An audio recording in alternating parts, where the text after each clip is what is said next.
So, what are your thoughts on James Joyce compared to other writers from the same time period? Joyce was a terrible poet. I've got his book of poems penny each, and what the other one, and then I've got the collected. So any anthology with James Joyce as a poet is just wiping their ass on the readers.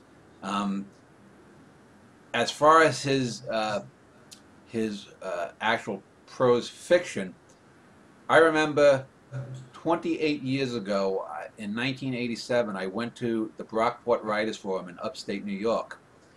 And I remember I had this argument with a literary professor who claimed that Joyce was, doing all kinds of great stuff as he went from The Greatness of Dubliners, which is by far the best book Joyce ever wrote, to, the very good stuff on occasion that occupies the next book, Portrait of an Artist as a Young Man, to the exceedingly hit and miss, occasionally brilliant, but a lot of shit that's in Ulysses, to the ridiculously bad Finnegan's Wake, which then uh, was the precursor to all the postmodern garbage of a Thomas Pynchon and that ilk, which then led to the David Foster Wallaces and the Dave Eggers. As you can see a clear descent of James Joyce's writing from Dubliners, and the peak of Dubliners obviously is the last story, The Dead, which is one of the great short stories, and you could argue it's a novella depending on what number count you give it. It's a great short story, but even in Dubliners, of the I believe 15 stories, there may be 5 or 6 that you could argue really are great short stories. There's 4 or 5 pretty good ones, and the rest are just eh. Um, but you can see clearly how the mind of the man disintegrated. And I argued with this professor that it had to be the effects of syphilis that just rotted his brain. Because I don't think 30 years, 25, 30 years before the MFA uh, machinery first started after World War II, that Joyce was thinking anything along social lines about, trying to democratize the writing. If anything, he went more insane, and it had to be, in my opinion, syphilis that did it. And the professor was saying, "Oh no, no, it didn't do this, blah blah," and we argued a bit. And then he did the thing. I remember he denied that Joyce had syphilis, and I said, "Well, I've read in 2 or 3 of his bios. One of the bios was written by, I think Joyce might have been married twice. It was either written by one of Joyce's lovers or his wife. I'm not sure which. In that." He definitely had syphilis. He went blind in one, if not both, of his eyes because of syphilis. So to claim that he didn't have syphilis was ridiculous. So Joyce is someone who, at his best, wrote great stuff. You could make an argument, even with all the baggage of the bad shit that he wrote in his later stuff, that James Joyce was a great writer, or at least a great fiction writer. You could make that argument. I don't think you could argue that well for a bit, but I don't think it would hold. But there's no way you can say he's a great novelist, because none of his novels really fully coheres and succeeds totally to become a great book.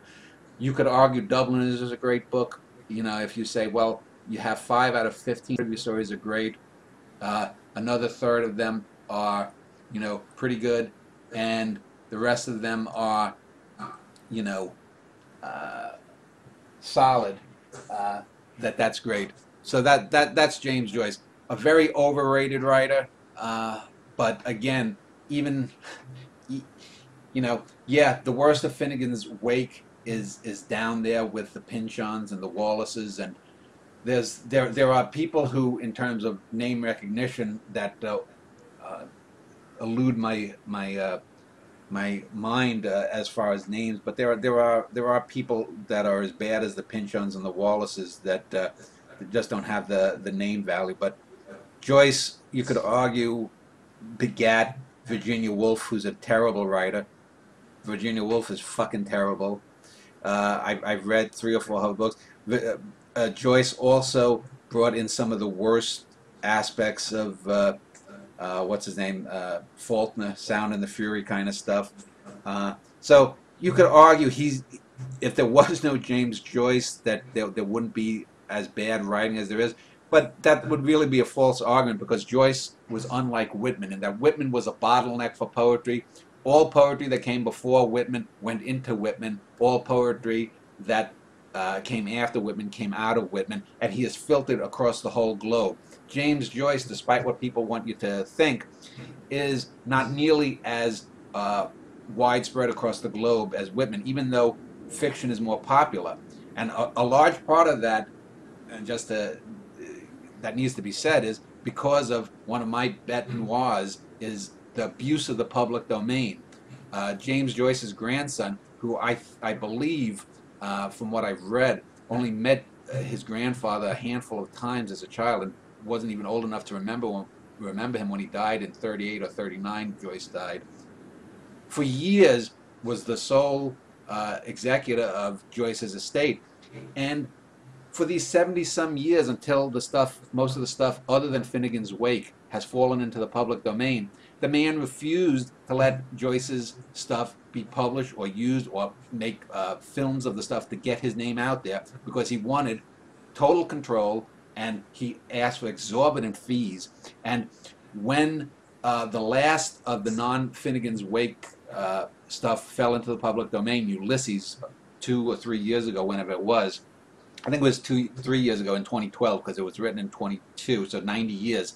When the last of that fell into the public domain and Stephen Joyce couldn't reissue variant works where there's a little bit of difference, so we're going to re-copyright it. When the last of that bullshit fell by the wayside, well, people who were in support of the public domain and artists went crazy, and they started adapting Joyce. And I think Joyce is certainly deserving of being around till 2100 and beyond. There is a lot of good stuff in Joyce, especially the early short stories, especially in the first book, Portrait of an Artist, and a little bit in Ulysses, but overrated.